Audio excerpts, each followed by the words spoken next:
ครับวันนี้เรามาศิกขาภาษาละนางกันต่อนะครับ อืมจากอันอืมแต่แป๊บยานะเจ้าเขียนมาประมาณ400-500 ปีมาแล้วนะครับอันแต่แป๊บยานี่มันเป็นอันภาษาละนาที่รุ่นที่ยังบ่มีไม่เยาะไม่ก่อจังนะครับมันเกิดมาหลังจากอันเฮาปะอัน ศิลาลักษ์ศิลาจะเลือกที่อันวัดจังกำเมืองน่านนะครับ2092นะครับเห็นไหมเปิ้นบันทึกไว้เมื่อ2092นะครับถือว่าเป็น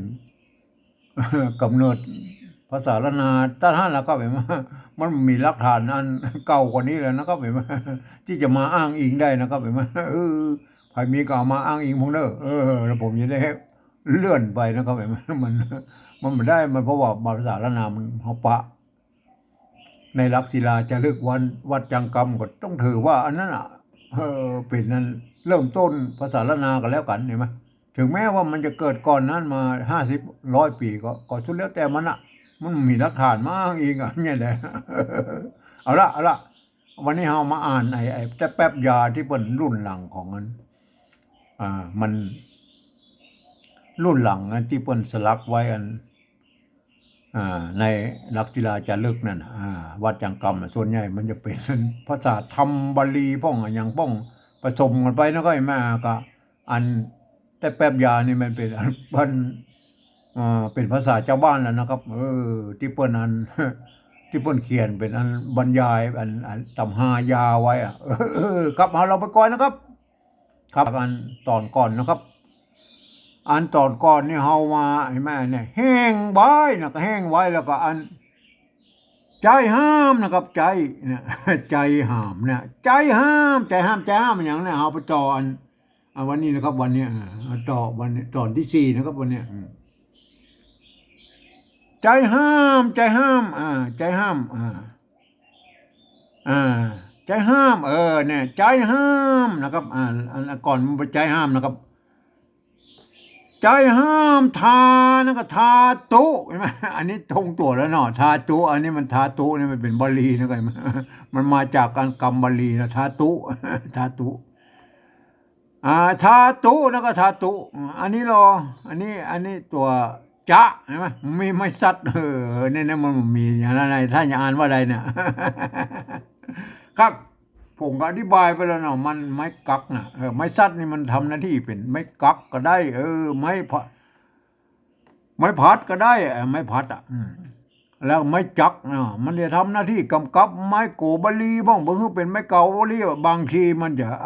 เป็นใส่เขาซัดเข้าไปก็หมายว่ามันเป็นอืมเป็น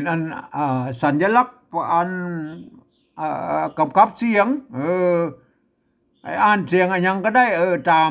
ที่กำหนดไว้คือ3 เสียงนะอย่างอย่างไรมาเห็นไหมมันมีหลายหน้าที่นะครับ4-5 นาทีก่อนนะครับไม่สั้นเนี่ยโอเคนะครับวันนี้ก็อันนี้มันตัวนี้มันจะทำหน้าที่เป็นอันไม่ซัดโดยทำหน้าที่เป็นอันไม่กักโดยทำหน้าที่2 อย่างเห็นไหมก็อ่านว่าจักนะครับทาตุอันนี้มันต้องอ่านว่าทาตุอยู่แล้วมันอ่านไปอย่างอื่นได้ละเป็นท่าตู้ทาตุมันตู้อะไรอย่างก็ไม่ได้แล้วมันทาตุนั่นแหละเห็นไหมมันเป็นบาลีอันนี้จักนะครับเห็นไหมอ่านว่าจักนะครับมันไม่ซัดมันเสมือนไม่กักมันก็เสมือนว่ามีตัวกะอยู่ตรงรูปนี่มันก็อ่านว่าจักเสียงจัตวาอย่างเดียวนะไปอ่านอย่างอื่นก็ไม่ได้นะไม่ถ้าเอาเป็นตัวจ้าหรอตัวจ้ามันจักไงมันเป็นเสียงตีไหมอันตัวจ้านี่มันสะกดด้วยกะดาบะเนี่ยมันจะต้องออกเสียงจัตวานะครับเป็นจักนะครับทาตุจักนะครับอันนี้รออันนี้ไม่ไก่ละแม่ละอันนี้รอนี่ตัวอย่างเนี้ยมันเห็นอันห่างยาวๆมาอีเนาะมันจะเป็นห่างอย่างครับเห็นไหมมันเป็นอย่างไปมันได้นะไอ้ตัวเนี้ยมันจะต้องเป็นตัวเนี่ยตัวคะคออันคอขวดตัวคะขาหางยาวนะขาหางยาวก็อ่านว่าทาตุทาตุจัก มันไข่อ่านไข่อ่านไข่ไข่เนี่ยก็หมดถูกละเรื่องไข่เรื่องไข่เรื่องมันไข่ครับมันเป็นเปิ้นว่าเนี่ยใจห้ามทาตุจักไข่จังห้ามไข่นั่นแหละธาตุไข่น่ะทาตุจักไข่น่ะอ่าอ่าล่ะต่อไปนะครับได้แล้วก็ไอ้ทาตุจักไข่เนี่ยนะเอาแล้วต่อไปเนาะอันนี้ตัวดะอันนี้ไม้อากันย่อนอากันย่อนอันนี้ตัวง่ายไหมสะกดเห็นไหมอันนี้อ่านง่ายเนาะครับเห็นไหมอันปกติไม้ก่อเห็นไหมไม้ก่อปกติมีไม้กังบนอยู่อันนี้รุ่นนี้มีไม้ก่อนะครับอันเดียววันหลังเราจะไปปอกไม้ก่อก่อนนะครับถ้าปะก่อนถ้าปะมันไม้ก่อก่อนอันมันมีไม้ก่อนะไม้กังบนอยู่รุ่นนี้นะเห็นไหมเปิ้นมีตัวสะกดตัวง่าเนี่ยเห็นไหมเปิ้นก็ตัดไม้กังบนออกก็เหลือแค่นี้นะครับเนี่ยอ่านว่าเห็นไหมอ่านได้สามเสียงนะครับเพราะว่าตัวดะนี่เป็นอักษรกลางนะอ่านดองดองเสียงสามัญอ่านดองดองก็ได้นะครับดองก็ได้นะก็ดองนะอ่านดองเห็นไหมดองนี่เสียงดองนี่เป็นอักษรต่ำถ้าเป็นดองแล้วก็เป็นดองเนี่ยเป็นอักษรสูงเห็นไหมเปิ้นว่าอักษรกลางมันถ้าทำหน้าที่เป็นอักษรต่ำก็ได้ทำหน้าที่เป็นอักษรสูงก็ได้มันเป็นยังไงมันอันนี้อ่านว่าดองดองดองดองดองดองดองอันนี้เดี๋ยวก็ไว้ก่อนดองดองดองนะเอานี่เนาะอันนี้แน่นอนอะไรไหมตัวละนี่ตัวละไม้เก๋าเนี่ยเพราะว่ามีอันตัวนี้กำกับแล้วเห็นไหมอันไม้ซัดตัวนี้ทำหน้าที่เป็นอันไม้กำกับไม้โกบาลีนี่โดยเป็นมันเป็นไม้เก๋าแต่มาปอมันไม้ซัดนี่มันทำหน้าที่เป็นอันปนว่ากำกับเสียงตัวกำกับเสียงตัวก็คืออ่านว่าเหลาเห็นไหมอ่านได้สามเสียงมันเพราะว่าเป็นอักษรสูงนะครับตัวละเป็นอักษรสูงนะครับตัวละเป็นอักษรต่ำนะก็ไหมตัวละอักษรสูงอ่านได้เสียงจัตวาเสียงเอกแล้วก็เสียงโทเมืองนะครับเป็นของเจ้าตายวนนะครับตายวนก็คือคนเมืองน่ะเห็นไหมอ่านว่าเหลาเสียงจัตวาเห็นไหมอ่านว่าเหลาเสียงเอกใช่ไหมอ่านว่าเล่าเสียงโทเมืองเห็นไหมโทเมืองเห็นไหมอ่านว่าเหลาดองเหลาดองเหลาดองเหลามันไม่ใช่เรื่องเห็นไหมถ้าดองเหลาอีง่ายหน่อยฟังตันหน่อยดองเหลานะครับดองเหลาเอาละต่อไปอันนี้เราอูอาอันนี้มันเขาเจอหลายแล้วอันนี้พอป่นกำหนดมาตั้งแต่ต้นละเอานะครับเห็นไหมเพื่อกำหนดมาตั้งแต่อันยุคต้นๆเลยนะครับภาษาละนาเนี่ยเอาต่อไปนะครับเอานะครับเอาอันนี้รอเนี่ยเจออะไรมาตัวกะตัวกะไม่กาไม่ซัดไม่ซัดอยู่บนอันไม่กาเนี่ยไม่อยู่ระหว่างตัวเนี้ยระหว่างเนี่ยมันระหว่างอันตัวกาไม่กาเนี่ยมันอยู่กลางๆเนี่ยมาเห็นไหมอันนี้ท่านจะอ่านว่าอะไรกากาก็ไม่ใช่ไหมท่านอย่าอ่านอันโลกเพราะว่ามันอ่านกาไม่ได้เพราะว่าอันไม้ซัดนี่มันทำหน้าที่เป็นไม้กักโดยไม้กักก็คือแทนตัวกะสะกดอยู่ทางอันลุ่มนี่โดยเห็นไหมทำหน้าที่เป็นอันกำกับเสียงโดยเห็นไหมแต่เมื่อมันเป็นตัวกะเรียบร้อยแล้วมันจะต้องอ่านว่ากากกากเสียงเอกเห็นไหม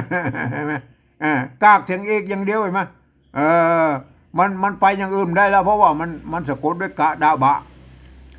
ถ้าสะกดด้วยตัวดาแล้วครับเนี่ยมันก็ออกเสียงกาดเห็นไหมมันเป็นเสียงเองมันไปไม่ได้อะถ้าบะแล้วครับสะกดด้วยตัวบะก็กาบเห็นไหมกาบเห็นไหมมันเป็นเสียงอื่นเนี่ยมันได้เสียงเองอย่างเดียวนะโอเคนะครับแต่ถ้าสมมติเป็นอักษรสูงแล้วอักษรต่ำแล้วอันนี้อักษรสูงแล้วนะครับถ้าเป็นตัวกะแล้วครับอันสะกดด้วยอันตัวกะแล้วครับเห็นไหมอันก็ได้เสียงโทครับโทไทยกากเห็นไหมกาบมันได้มันเป็นอันนะครับเอาละอันนี้สรุปแล้วก็คืออ่านว่า อ่านว่ากากนะครับกาก กากเนี่ยกากนะครับกากเนี่ยคนเนี้ยเนี่ยท่านท่านอ่านเนี่ยว่าวิธีเขียนอันของโบราณเพื่อเป็นยี่เนอะเอาละต่อไปนะครับ อันนี้ตัวยะนะครับเนี่ยยะอันรุ่นหลังๆมาเปิ้นอันยืมตัวอยมามาเป็นตัวยะนี่นะครับท่านจะไปเอาอันเวลาปริวาสกับท่านก็จะไปท่านจะไปซับซ้อนนะครับอันนี้มันเป็นตัวยะนะเปิ้นออกเสียงยอยักษ์ไทยยานะครับไม่ใช่กากยานะครับกากกากยานะยานี่ก็อ่านได้3เสียงนะครับยายานี่ก็เป็นอักษรกลางนะครับเห็นไหมอ่านยาอ่านยาอ่านยาเห็นไหมหรือจะอ่านเป็นตัวอื่นก็ได้นะครับเห็นไหมเพราะว่ามันอักษรกลางนี่มันสามารถผันได้หลายเสียงนะครับเห็นไหมก็ของไทยเปิ้นอันอักษรกลางเปิ้นผันได้กูเสียงลูกครับอันนี้ก็เหมือนกันนะอักษรกลางผันได้กูเสียงเหมือนกันนะเห็นไหมอันนี้อ่านว่ายานะครับกากยานะครับเอาละกากยาละต่อไปนะครับต่อไปอันนี้ต้นหน้าเห็นไหมไม้ซัดแล้วก็มีหางหน้าอยู่ตรงนี้นี่หางหน้าหางหน้านี่หางหน้ามันพูดเขียนมีเต้าเอี้ยนะครับเอาละท่านจะอ่านว่าอะไรนะครับเห็นไหมอันต้นหน้านี่เป็นอักษรต่ำอ่านว่านันนันกากยานันกากยานันมันเป็นยังไงฮะกากยานันนันกากยานันกากยานันนั่นมันไทยนะครับนั่นเห็นไหมถ้ากากยานันกากยานันเข้าท่านะครับกากยานันเห็นไหมเห็นยังเนี่ยอ่านได้3เสียงนะครับอ่านว่านันอ่านว่านั่นอ่านว่านั้นเห็นไหมกากยานันนั่นเห็นไหมเพราะว่าไม้ซัดนี่มันทำหน้าที่เป็นไม้พัดโตยทำหน้าที่กำกับเสียงโตยเห็นยังอ่านได้3เสียงกากยานั้นนะครับเอากากยานั้นเอาละได้ละต่อไปนะครับเอาต่อไป อันนี้อันนี้ไม่แก่ไม่แก่ตัวจ้าไม่แก่ตัวจ้าอ่านว่าอันตัวจ้านี่เป็นอักษรต่ำเหมือนตัวหน้าเนี่ยก็จะต้องอ่านด้วยเสียงอันสมัญแล้วเสียงโทไทยแล้วก็เสียงตีนะครับเห็นไหมมันบ่มีไม่ชัดไม่อย่างก็เหมือนกันนะต้องอ่านว่าแจเห็นไหมเสียงสมัญอ่านว่าแจ้นะครับอ่านว่าแจ้เห็นไหมมันเสียงโทไทยอ่านว่าแจ้เสียงจีนก็อ่านว่าแจ้ไหมแจ้แจ้แจ้แจ้แจ้แจ้เอาละอ่านไว้ก่อนแจ้แจ้แจ้นะครับอันนี้เหรออันนี้ก็อันตัวนาไม่กังโมนเป็นไม่กำนะครับเป็นนำนะครับนำนำไหมอันไอ้นำเนี่ยไหมไม่กาเนี่ยนะบางทีเปิ้นบางที่นะครับ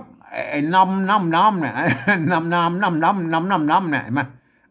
บางที่เปิ้นเขียนเป็นเต็มตัวนะครับสระอำเนี่ยไม่กำนี่แหละเอาตัวนาใจเดี๋ยวเปิ้นเป็นบทมันมีตัวนานะครับบางครั้งนะครับบางครั้งมันก็อย่างว่ายุคต้นเปิ้นก็บางครั้งไอ้น้ำอันนี้มันเป็นตัวนาแล้วนะครับบางทีก็ไม่ใช่ตัวนาก็มีนะครับน้ำเนี่ยวันหลังถ้าเจอก็จะบอกเฮ้นะครับ วันนี้มันเป็น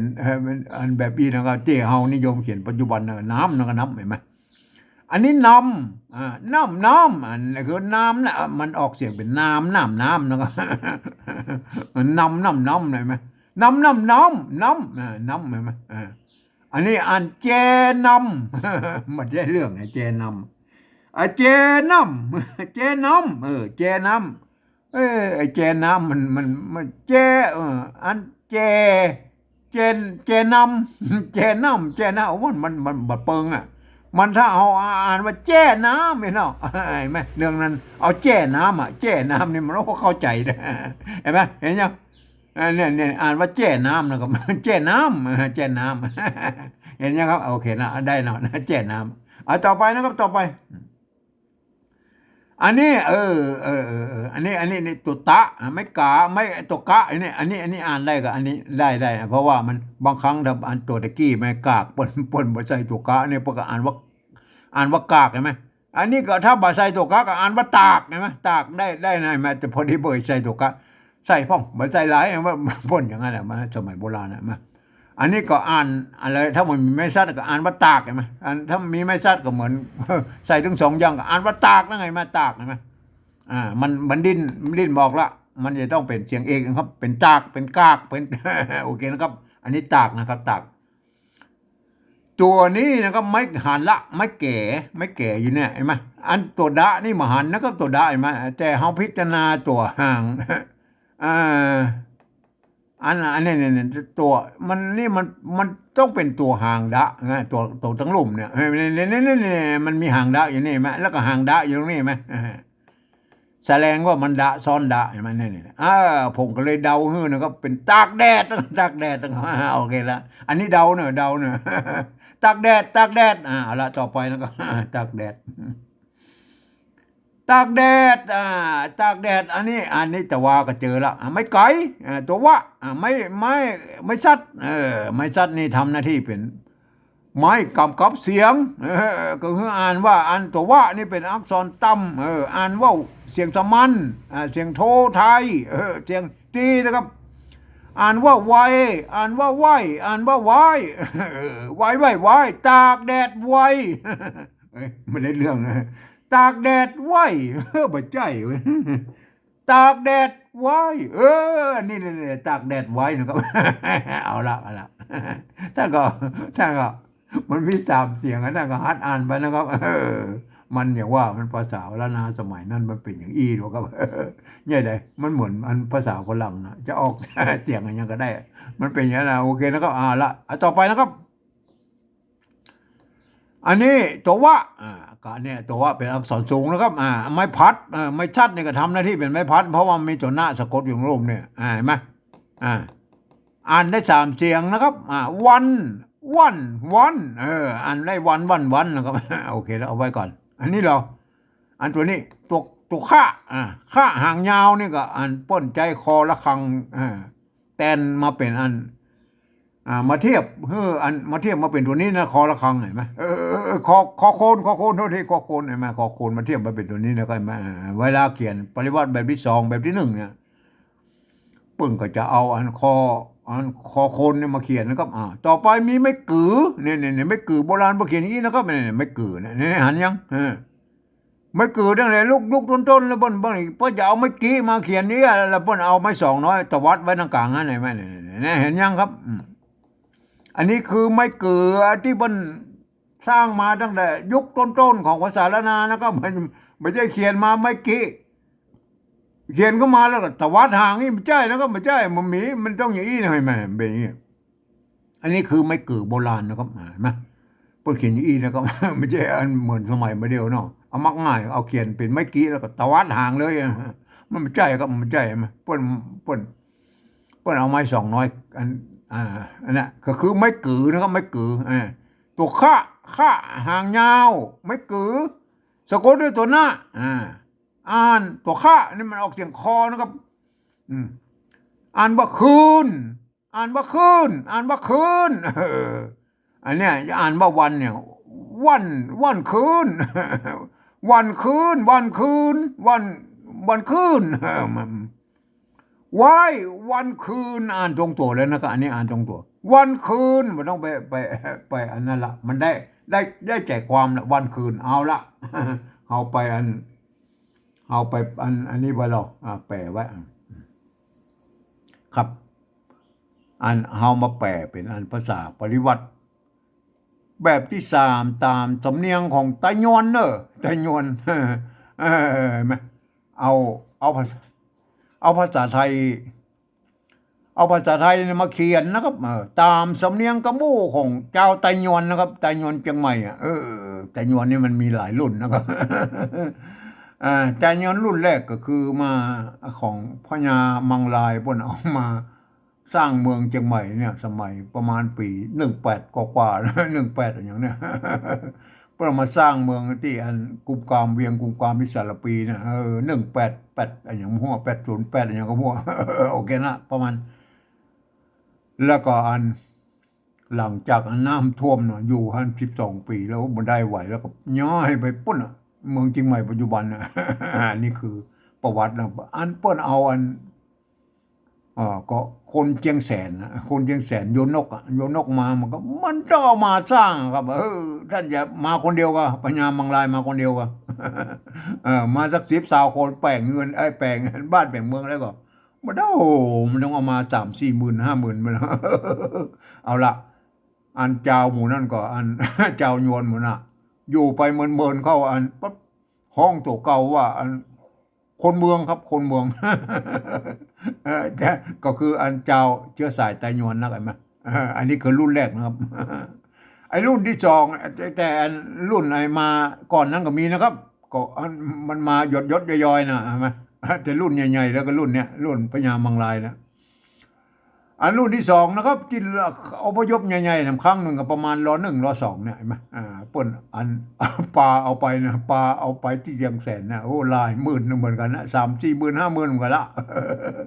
เอาปลาไปปิ้นแล้วก็ยัดยาไปพวกน่ะ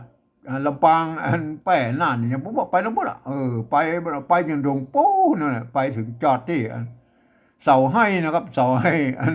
นครราชสีมาเนี่ยสีคิ้วนะสีคิ้วก่อนอย่างหนึ่งเสาให้นี่นะมันแวะที่สีคิ้วก่อนเอาลงให้ก่อนเห็นไหมมันลงให้เจี้ยนเห็นน้อยก่อนเลยแม่ลงที่สีคิ้วหลังจากเดินไปจากสีคิ้วมันก็ไปเรื่อยๆไปลงที่เสาให้บนแห่งความ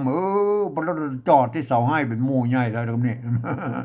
เสาให้สระบุรีนะครับไปต่อไปปั้นที่เหลือนะไปอยู่ปั้นคูบัวราชบุรีไปไหนมาอันนี้คือเชื้อสายของไตยวนนะครับที่อพยพไปอยู่นะครับเห็นไหมบัดเดียวนี้จ่าเจียงแสนมันก็เป็นเจียงแสนอยู่นั่นนะครับมาเจ้าไตยวนนะครับแต่ก็ยังว่าเจ้าเจียงไฮ้มันสำเนียงมันไปแบบลายหนึ่งนะครับเห็นไหมเพราะว่าเจ้าไตลือลูกหลานเจ้าไตลือปนเข้ามามาอยู่ทั้งนักนะอยู่ทั้งลุ่มเลยนะครับอยู่ทั้งลุ่มไม่ใช่เจียงแสนนะครับเจ้ากลางเจียงไฮ้มาเป็นลูกหลานเจ้าไตลือส่วนเป็นส่วนใหญ่นะครับเนี่ยเชียงไฮ้ลำปางแป้น่านอย่างนี้มันเป็นลูกหลานเจ้าไตลือเป็นส่วนนักนะครับเห็นไหมอันนี้ผมเองนี่ผมเกิดที่เชียงใหม่นะครับ เป็นคนเมืองครับเชื้อสายไตยวนนะคนเมืองเชื้อสายไตยวนสมัยพญามังลายแล้วเนาะ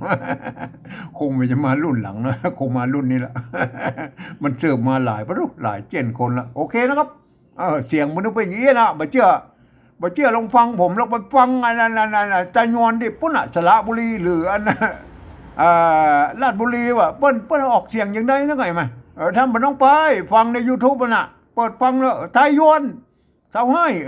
แล้วไปฟังแล้วที่มันอู้น่ะมันเหมือนที่ผมอู้ก็เหลืออันไทยยวนปุ่นอ่ะอันสีคิ้วเห็นไหมไปดูอย่างไรไทยยวนสีคิ้วน่ะลองไปฟังไปเปิดใน YouTube ดู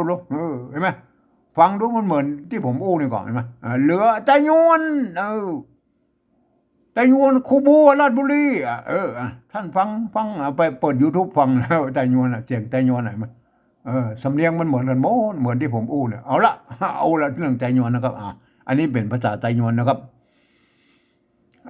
ปริวัติก็คืออันเขียนเนี่ยเป็นอันภาษาไทยน่ะเอาภาษาไทยมาเขียนนะเพื่อให้คนทั่วไปได้อ่านรู้เรื่องเนาะอันนี้อ่านเนาะอันนี้เนาะอ่านไปทาตุจักไข่เนี่ยมันไข่มันไข่ไหมเขาก็อ่านเป็นอันเนี้ยเอาภาษาไทยมาเขียนเนาะคืออันสมมติว่าเป็นคนทั่วไปมาอ่านเนาะแม้กระทั่งฝรั่งมังค่าก็มาอ่านไปตามภาษาไทยนะครับอ่านไปตามภาษาไทยที่เขียนน่ะบางครั้งก็ยังว่ามันต้องมีข้อยกเว้นว่างว่าอันตัวกฎเกณฑ์ของภาษาไทยก็ว่าไปก็งดเว้นไปบ้างนะครับกรรมที่มีจุดอย่างนี้อ่านบอกเป็นเสียงโทพิจิตรโทเมืองนะครับโทเมืองก็คือโทไตยวนน่ะไข่นะครับมาเห็นไหมไข่เสียงโทพิเศษถ้ามีจุดเนี่ยมันอ่านเป็นภาษาไทยไข่เสียงโทนะโทไทยมาไข่ถ้ามีจุดเดียวไข่แม่แต่อันนี้ไข่เนี่ยถ้าเป็นไตลือกับไตยองป่นออกไข่นะครับไข่ทาเนี่ยเป็นป้นออกเป็นเสียงตีเป็นท้านะครับตุนี่ก็เสียงจัตวาก็ออกเป็นเสียงตีบนทาตุแล้วก็จักทาตุจักไข่ทาตุจักไข่เนี่ยมันเป็นอย่างนี้มันเป็นสำเนียงก็เป็นอย่างนั้นเนี่ยมาถ้าเฮามาอู้ตรงนี้เนาะอันเนี้ยคือยอง คือเจ้าตายองตายอันเขินตายองแต่ลืมมาอ่านหรอทาตุทาตุทาตุอันตุนี่อันเอ่ตุนี่นะอันเสียงตีน่ะตีสั้นเนี่ยที่ตายบ่ได้ออกเป็นเสียงโทนะครับเออออกมาทาน่ะทางบนน่ะทาตุน่ะทาตุจักทาตุจักใคร เนี่ยมันไปอ่านเนี่ยบ่อ่านทั้งรูปนี้นะครับมาอันทั้งโอเนี่ยเอามาอ่านว่าทาตุจักใครอันนี้มันเป็นสำเนียงของไตยอนนะครับไตยอนโอเคนะครับทาตุจักใครอันนี้ดองเนี่ยดองมาเหล้านะก็ดองเหล้าแม่ดองเหล้านะครับดองเหล้าเสียงโทพิเศษตัวเมืองนะครับดองเหล้าเอานะครับกากยาเนี่ยยาเนี่ยอันตัวอย เนี่ยมันแทนตัวยอยักษ์ไทยนะครับเสียงออกยอยักษ์ไทยยานะเอากากยาถ้าเป็นตัวญาแล้วครับถ้าเป็นตัวญาก็อ่านว่ายานะครับยา อันนี้ยานะครับยากากยานอนกากยานั้นแจ้น้ำแจ้นะอันนี้เนี่ยแจ้น้ำนะก็แจ้น้ำอันนี้แจ้ไหมมันเป็นสิ่งโตเลยแจ้นะครับแจ้น้ำนะครับแจ้น้ำอันเนี้ยแจ้น้ำอันเนี้ยไม่ใช่แจ้นะครับเห็นไหมท่านก็ยังว่านะไหมนะจอจานนี่มันเป็นอันหนูจอจานนี่มันพันในอันกู้เสียงนะครับของไทยเนี่ยแจ้นะเสียงมันแจ้เสียงไม่เอกไหมเนี่ยพระเนี่ยภาษาไทยพวกก็ภาษาไทยพวกก็ออกอันแจ้เราครับเห็นไหมไปถามคนไทยเราว่าคนอ่านไว้ได้นะอ่านว่าแจ้ครับเห็นไหมแล้วไก่แจ้แล้วไว้เลยไก่แจ้เนี่ยมันเป็นเสียงโทเมืองแล้วครับโทพิเศษนะภาษาไทยเพิ่นบ่มีครับผมเองก็เอาจุดไว้ประดับไว้นอกไก่แจ้เห็นไหมอันนี้มันแจ้ครับแจ้น้ำแจ้อย่างไรไหมอันนี้มันใช่จุดที่มันเป็นไก่แจ้ไก่แจ้เดือยคมอันยังถ้าเป็นแจ้แล้วเนี่ยใส่เมื่อกี้เราเป็นแจ้อันใส่จัดว่าแล้วแจ้แล้วแจ้น้ำนะครับแจ้น้ำอันนี้ตากอันนี้มีข้ออันบ่มีอันข้อสงสัยแล้วตากแจ้น้ำนะครับแจ้น้ำอ่านว่าแจ้น้ำนะครับแจ้น้ำตากแดดตากแดดอันนี้แดดนี่โอเคแดดไว้แดดไว้วันคืนนะครับวันคืนเห็นไหมอ่านคืนเนี่ยถ้าสมมติเป็นปริวัติแบบที่2หรือแบบที่1นะครับป้นใจตัวคอคนนะครับมาเทียบเป็นตัวนี้นะใช่ไหมแต่เวลาอันนี้มันเป็นเขียนตามสำเนียงกำอู้เนี่ยก็เอาคอควายเขียนนะครับไว้วันคืนนะครับเอาละลองมาอ่านนะเอาในเรื่องทาตุจักไข่ดองเหล้าเอากากยานอนแจ้น้ำนะครับแจ้น้ำตากไว้นะครับตากไว้ตากแดดไว้วันคืนเอาละของท่านไปหัดไปมีแต่แป๊บยานะครับไปมีแต่แป๊บยาภาษาอันรุ่นที่อัน400-500 ปีแล้วนะที่เพิ่นเขียนไว้นะครับก็ท่านก็เอามาหัดอ่านนะครับตามที่ผมแนะนำไว้เนี่ยท่านก็ไปหัดอ่านเอาคนเดียวนะครับมันอ่านยากหน่อยนะครับเอาละวันนี้ขอบรรยายเพียงแค่นี้ก่อนนะครับ